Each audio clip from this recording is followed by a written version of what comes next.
नमस्कार दोस्तों। तो आप सबका स्वागत है हमारे संगीत के थ्योरी क्लासेस में। The golden star music academy की तरफ से यह क्लासेस चल रही है।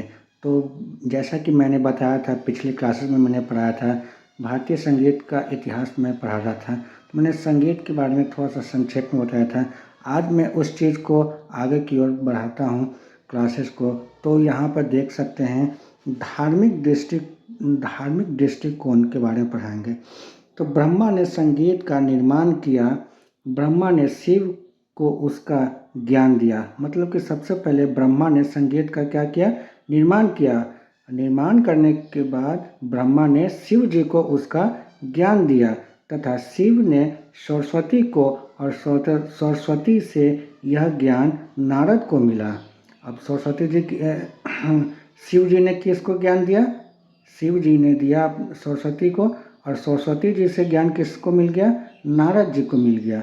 नारद ने संगीत का प्रचार प्रसार गंधर्वों, किन्नरों आदि में कर दिए। अब नारद जी भी कम नहीं थे, नारद जी ने भी क्या कर दिए? संगीत का प्रचार प्रसार गंधर्वों और किन्नरों आदि में कर दिए।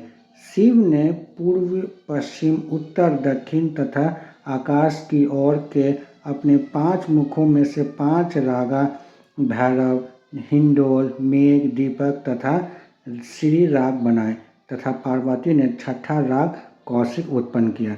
अब देखिए, आप लोगों के लिए बहुत इम्पोर्टेंट हो गया। शिव जी ने क्या किया? शिव जी ने पूर्व, पश्चिम, उत्तर, दक्षिण तथा आकाश की ओर अपने 5 मुखों में से 5 राग दिए, जैसे भैरव, हिंडोल, मेघ, दीपक तथा श्री। और पार्वती ने छठा राग कौन सा दिया? कौशिक उत्पन्न किया। फारसी कहानी के अनुसार हज़रत मूसा पैगंबर को एक पत्थर मिला जिसके 7 टुकड़े हो गए। कहा जाता है कि मुस्लिम लोगों ने भी एक प्रमाण दिया था कि फारसी लोगों का कहना है कि मूसा पैगंबर को एक पत्थर मिला जिसके 7 टुकड़े हो गए। 7 टुकड़ों में से 7 जल धाराएँ बहने लगी अलग अलग। 2 जल धाराएँ और 7 स्वरों का क्या हुआ? निर्माण हुआ। अब आगे हम आप लोगों को पढ़ाते हैं। ये तो संगीत के बारे में पढ़ रहे हैं, अलग अलग धर्मों से हमारा क्या हुआ? संगीत का निर्माण हुआ।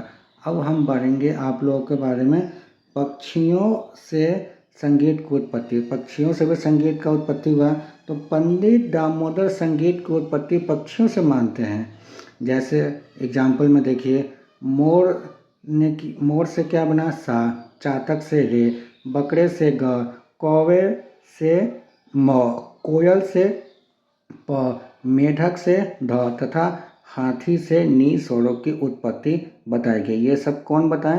तो हमारे पंडित दामोदर जी के द्वारा बताया गया है। अन्य दृष्टिकोण में आपको हम आते हैं, पढ़ाते हैं आगे की ओर। फ्रायड के अनुसार संगीत की उत्पत्ति एक शिशु के समान मनोवैज्ञानिक आधार पर हुई। मतलब कि फ्रायड के अनुसार क्या है?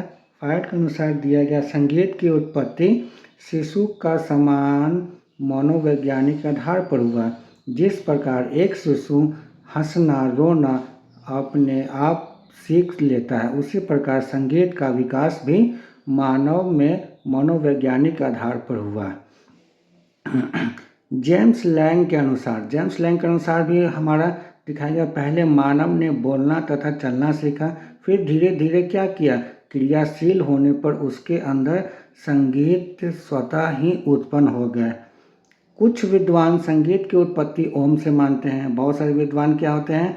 ओम से मानते हैं उत्पत्ति। ओम से अ, उ, म ये 3 अक्षर निकलते हैं जो सृष्टि की उत्पत्ति, रक्षण तथा शक्ति को सूचक है।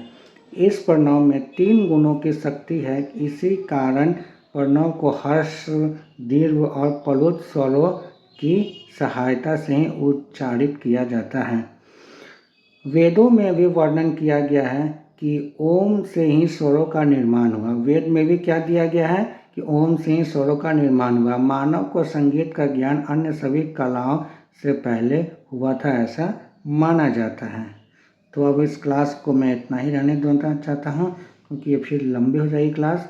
और कल के क्लास में मैं आप लोगों को पढ़ाऊँगा अगले भाग में कि प्राचीन भारत में संगीत की उत्पत्ति कैसे हुई थी और कब हुई थी, इसके बारे में और मैं आप लोगों को डिटेल पढ़ाऊँगा।